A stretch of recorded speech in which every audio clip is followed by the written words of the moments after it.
જેમ જ વરુ માંસ ખાવા લાગ્યો, અચાનક તેના ગળામાં એક હાડકી ફસાઈ ગઈ. તે ગભરાઈ ગયો અને વિચારવા લાગ્યો કે હવે શું કરું, કોઈની મદદ લેવી પડશે. તે દોડતો જઈ રહ્યો હતો ત્યારે રસ્તામાં તેને એક કુકડી મળી. વરુ બોલ્યો, કુકડી બહેન, મારા ગળામાં હાડકી ફસાઈ ગઈ છે. તું તારી ચાંચથી કાઢી દે. કુકડી ડરતા બોલી, ના, ના, તારો શું ભરોસો? મને નજીક બોલાવીને ક્યાંક મને જ ના ખાઈ જાવ. એવું કહીને કુકડી તરત જ ભાગી ગઈ. વરુ આગળ વધ્યો તો થોડે દૂર તેને એક વાંદરો બેઠો કેળું ખાતો જોવા મળ્યો.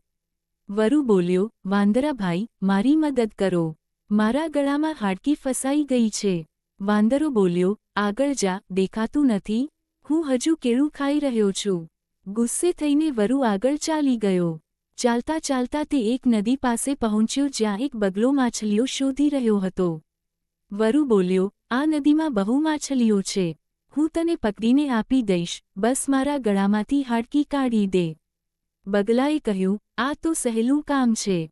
વરુએ મોં ખોલ્યું અને બગલાએ પોતાની ચાંચથી હાડકી કાઢી દીધી. પછી બગલો બોલ્યો, હવે મારા માટે માછલીઓ પકડી આપ.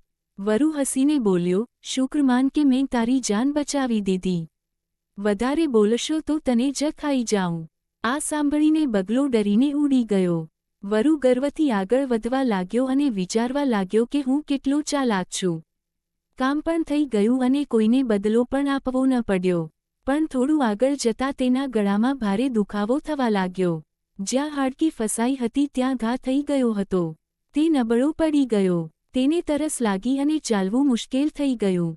ચાલતા તે જંગલના એક મોટા ઝાડ પાસે પહોંચ્યો, જ્યાં ઘણા પ્રાણીઓ ભેગા હતા. કુકડીએ તેને જોઈને કહ્યું, આ જય વરુ છે જે મદદ માગીને પણ ઉપકારનો બદલો આપતો નથી.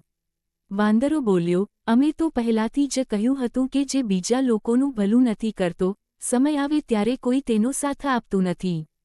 વરુએ શરમથી માથું ઝુકાવી લીધું, પણ હવે બહુ મોડું થઈ ગયું હતું. દુખાવો વધતો ગયો અને તે ત્યાં જ જમીન પર બેસી ગયો. એ સમયે દૂરથી બગલો આ બધું જોઈ રહ્યો હતો. તેના દિલમાં ડર સાથે દયા પણ આવી. બગલો બોલ્યો, મેં તારી મદદ સારા ઈરાદાથી કરી હતી, પરંતુ તું બદલે ખરાબી કરી. યાદ રાખજે, જે ઉપકારનો બદલો નથી આપતો, તે અંતે એકલો રહી જાય છે. એવું કહીને બગલો ઉડી ગયો. વરુને પોતાની ભૂલનો અહેસાસ થયો, પરંતુ હવે તેના પાસે માત્ર પસ્તાવો જ બચ્યો હતો. શીખ, જે માણસ બીજા લોકોના ઉપકારની કદર નથી કરતો, તે અંતે એકલો રહી જાય છે.